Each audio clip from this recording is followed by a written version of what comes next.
Dans cette vidéo, on va voir différents modèles de GAN qui ont été proposés au fil des années. C'est absolument impossible de passer à travers tous les modèles de GAN qui ont été proposés, parce que même si les GAN sont relativement récents, il y a littéralement des milliers de modèles qui ont été proposés au fil du temps.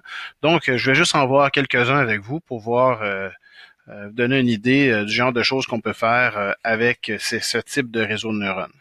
Donc, on a ici un article qui a été publié à la conférence iClear 2016 qui proposait ce qu'on appelle les Deep Convolutional GAN, les DCGAN.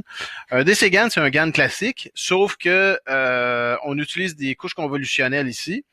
Donc, on reconnaît le vecteur latent ici Z à 100 dimensions qui a été échantillonné d'une gaussienne. Et ensuite, on a des couches convolutives pour le générateur jusqu'à produire ici une image qui de taille 64 par 64 par 3, parce que 3, c'est RGB.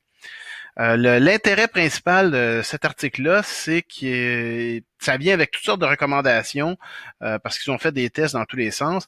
Et ces recommandations-là sont aujourd'hui suivies par à peu près toutes les implémentations de GAN. Donc, par exemple, ils vont dire que pour le discriminateur, il faut avoir des couches convolutives avec des strides plus grandes que 1 au lieu d'avoir des max pooling. Il propose aussi de remplacer, de mettre des relus partout, sauf en sortie où on devrait mettre une tangente hyperbolique. Pour le générateur, on devrait utiliser des convolutions transposées au lieu de upsampling et des leaky relus un peu partout. Il recommande aussi de mettre des batch norms partout et puis pas de couches pleinement connectées, des fully connected layers, mais juste des couches convolutives. Le code des DCGAN sont distribués, en fait, on peut les trouver un peu partout sur le web. En voici un lien où on peut retrouver le code.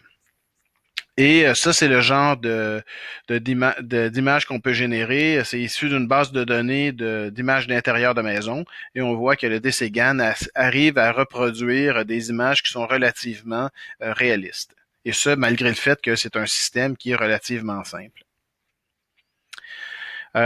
Toujours dans le même article, il démontre que si on prend différents vecteurs Z et que on interpole entre les différents vecteurs Z et chaque point interpolé, chaque Z interpolé, on le prend puis on génère une image avec, on voit qu'on navigue d'un espace à l'autre, un peu comme d'une chambre à coucher vers une autre chambre à coucher, vers un salon, vers éventuellement une cuisine, un autre salon, une chambre à coucher, pour éventuellement avoir, par exemple, un téléviseur qui devient une fenêtre, puis ensuite des fenêtres qui deviennent des rideaux, etc.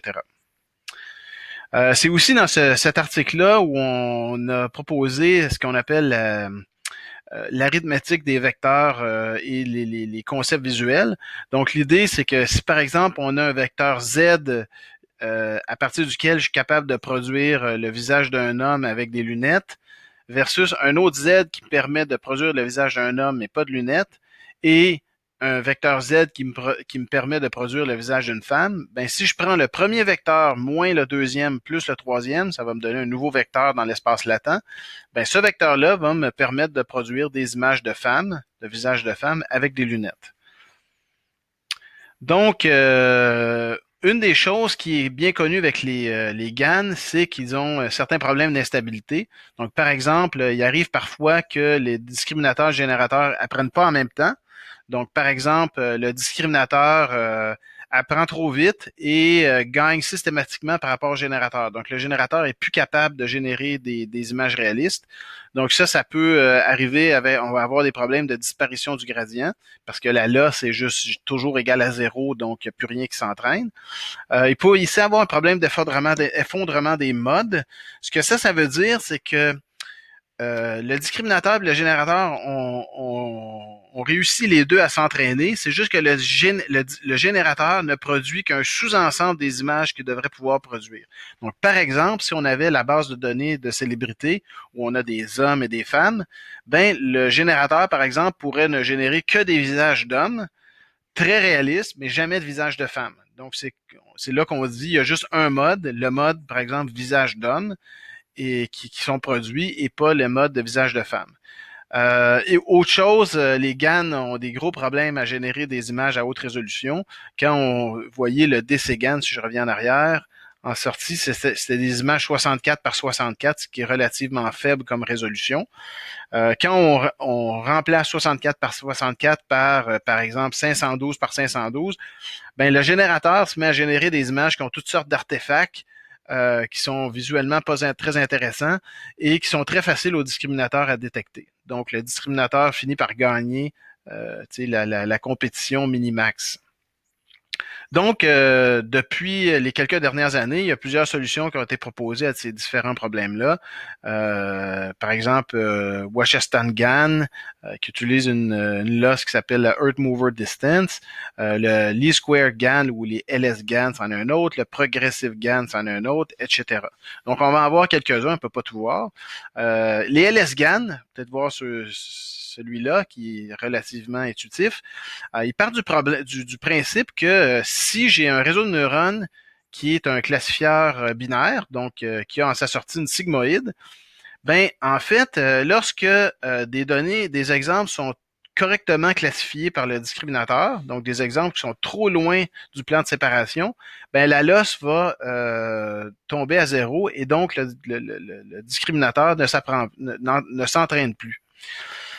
Et donc, ce qu'ils ont proposé, c'est de remplacer le log ici, log de D, log de 1 moins D, log de 1 moins D, par quelque chose de vraiment simple, simplement D moins 1 au carré, puis D au carré. Donc, on remplace le log par un terme au carré. Et en faisant ça, ça fait en sorte que quand on utilise l'erreur quadratique, même les exemples qui sont bien classés contribuent au gradient du générateur. Et donc, ils démontrent dans leur article que les images qui sont générées sont visuellement plus réalistes que les images produites, par exemple, par un DCGAN. Justement, ils faisaient référence à l'autre article qui avait été, dans ce cas-là, publié un an avant, parce que les LSGAN ont été publiés en 2017.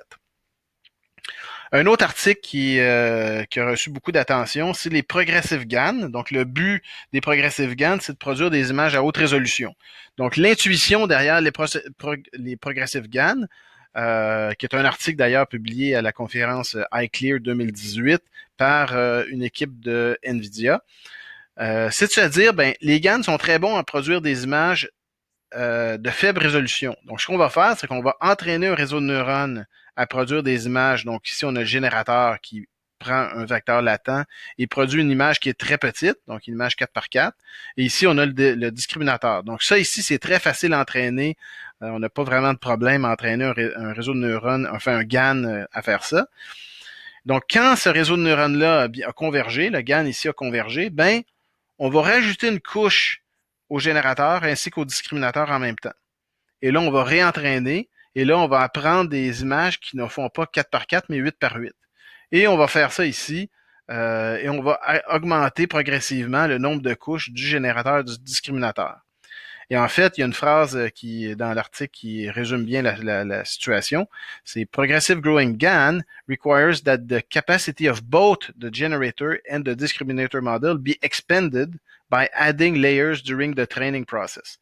Donc, pendant le processus d'entraînement, le générateur, le discriminateur vont voir leur modèle être agrandi de couches de façon successive et progressive, jusqu'à ce qu'on obtienne des images à vraiment haute résolution, le 1024 par 1024. Faut lire l'article parce que l'article a plusieurs détails qu'il faut vraiment suivre scrupuleusement, sinon leur modèle ne marchera pas. Donc, lorsque l'entraînement d'une couche de résolution, mettons R par R est terminé, donc ici, ça serait 16 par 16. Donc là, ici, on a un GAN qui produit des images de taille 16 par 16. Donc, on suppose que l'entraînement est terminé. Ben, ce qu'on va faire, c'est qu'on rajoute une couche qui va générer des images 32 par 32 et on rajoute ici une connexion résiduelle.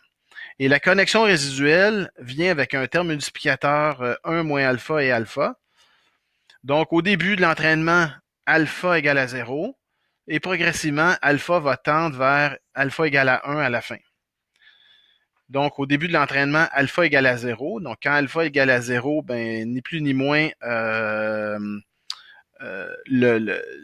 la couche ici, il n'y a rien qui passe par la couche parce qu'on multiplie sa sortie par 0. Mais au fur et à mesure que alpha augmente puis tend vers 1, quand alpha devient égal à 1, ben la couche ici résiduelle ne sert plus à rien parce que je multiplie la sortie ici par 1 moins 1, donc par 0. Donc une fois que ça s'est entraîné, j'enlève la couche résiduelle et je me retrouve avec un générateur qui génère des images 32 par 32 et un discriminateur qui prend en entrée des images 32 par 32. Le générateur du GAN, du Progressive GAN, c'est un réseau de neurones vraiment simple, okay, un réseau convolutif. Il part ici avec un vecteur latent ici de taille 512, avec une couche convolutive, un relu, un conv, un relu, upsampling, conv relu, upsampling, conv relu, et ils font ça un certain nombre de fois.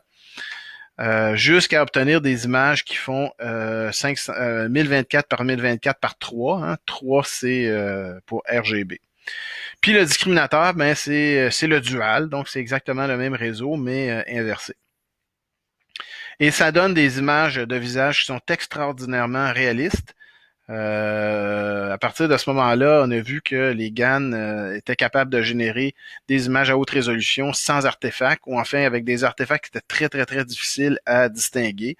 Souvent, on va dire que les images de visage produites par des GAN, on est capable, comme humain, de distinguer que c'est pas des vrais visages en regardant les yeux et le regard. Souvent, c'est un regard qui est un peu vide et peu convaincant, mais si ce n'était de ça, il n'y a aucune caractéristique dans l'image qui permet à l'œil nu de distinguer ces images-là d'images réelles. La même équipe, en 2019, est arrivée avec un autre réseau qui a produit des images encore plus réalistes. Ce réseau-là s'appelait StyleGAN. Encore là, ici, moi, je vous recommande de retourner dans l'article ou d'aller suivre des tutoriels en ligne parce qu'il y a vraiment plusieurs je dirais, il y a plusieurs détails qui ont rajouté un GAN qui est classique. Je vais juste les résumer ici rapidement. Mais en gros, au lieu de prendre le vecteur latent Z puis de le rentrer dans le générateur, donc ça ici, c'est le réseau générateur, ben ils vont prendre Z, ils vont le passer à travers 8 couches fully connected, puis ils vont produire un nouveau vecteur W. Ce vecteur W-là, au lieu d'être, c'est un vecteur latent transformé, au lieu de le rentrer de le passer dans l'entrée du réseau, ben, ils vont le donner en entrée à chacune des couches du réseau générateur. Ensuite, chacune de ces couches-là ici voit le vecteur W rentrer et être passé à une étape qui s'appelle Adaptive Instance Normalization, qui est en fait une genre de batch norm. Vous reconnaissez peut-être le batch norm, mais avec des opérations affines qui sont fournies par le W qui est ici. Donc le W ici passe à travers chacune des couches du modèle génératif et rentre ici dans un ADA-IN, Adaptive Instance Normalization.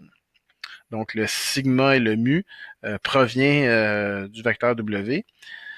Autre chose qui est à l'entrée du réseau, c'est une constante, un tenseur qui est constant, ce qui est surprenant, mais donc ça c'est une constante. Et une constante à laquelle on va rajouter ici un vecteur de bruit qui est en fait multiplié à chacune des cartes d'activation de chaque couche du réseau. Pourquoi est-ce qu'on rajoute du bruit? Ben, ils ont démontré que le fait de rajouter du bruit, ça rajoute des petites variations au niveau des certains détails. Par exemple, ici, au niveau des cheveux. Et dépendamment de si on met du bruit à la base du réseau ou plutôt vers le haut du réseau, ben ça va donner des modifications qui ressemblent par exemple aux cheveux qui sont ici. Ça serait des modifications plutôt à la base du réseau, tandis ici, ça serait des modifications qui ont été apportées plus vers la fin du réseau. Donc, on voit qu'il y a plus de détails, de fins détails dans les cheveux.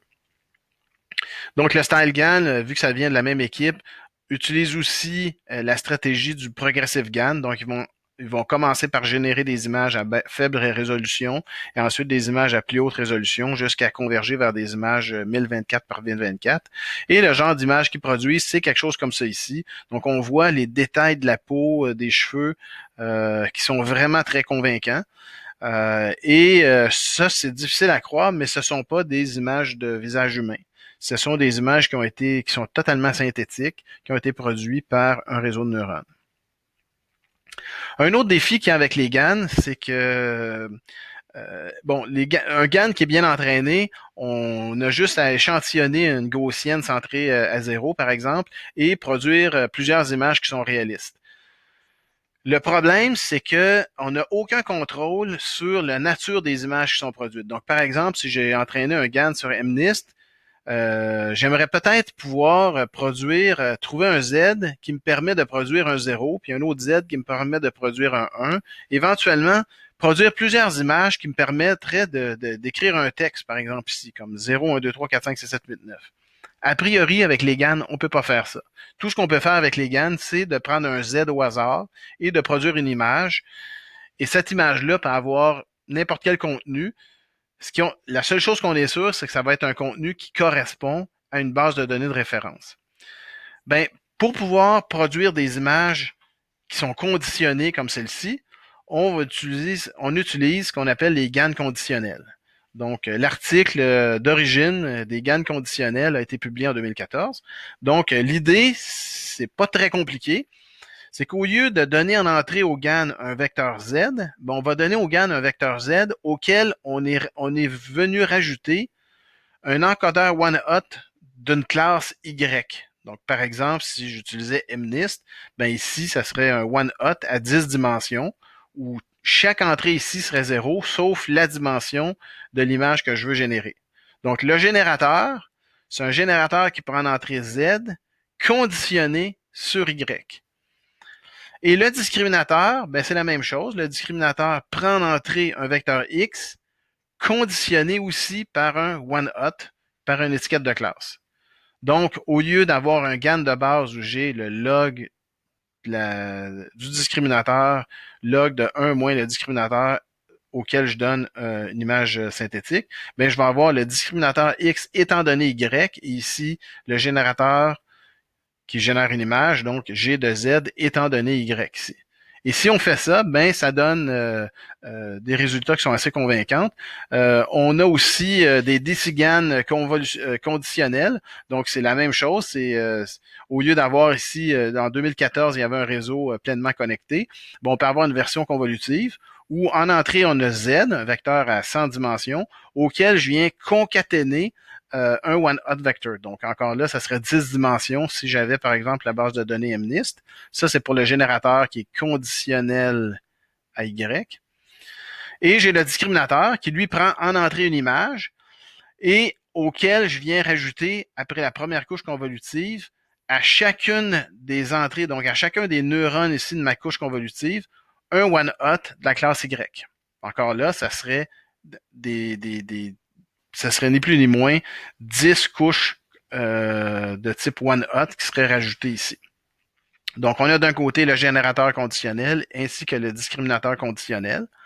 Donc, en faisant ça, issu de la base du site web qui est ici, on voit qu'on est capable de produire, par exemple, des images de t-shirts, par exemple, ici, ou de pantalons, ou pullover, ou des robes ici, ou des sandales, etc. Donc, on est capable de donner à notre discriminateur vecteur Z, mais de le conditionner afin de produire uniquement un certain type de classe, par exemple. Ici, ce sont du linge ou des habits. Du code PyTorch pour plusieurs modèles, il y en a en ligne. Je vous recommande le site qui est le suivant, où on trouve plus d'une trentaine de modèles de GAN. Vous allez voir que dans tous les cas, c'est toujours à peu près le même code. C'est juste la loss qui va changer ou certaines astuces de programmation, comme par exemple de rajouter un vecteur one-hot en conditionnel. Je vous recommande aussi la vidéo qui est la suivante. C'est une très belle vidéo qui a été faite sur les GAN, qui est, je pense, assez facile à suivre et qui démontre comment utiliser des GAN pour produire des deepfakes. Et donc, si ça vous dit rien, les deepfakes, allez voir ça ici. Vous allez voir qu'à la fin, on peut utiliser des GAN pour, par exemple, générer le visage de Barack Obama, par exemple. Donc, on va voir comment faire ça.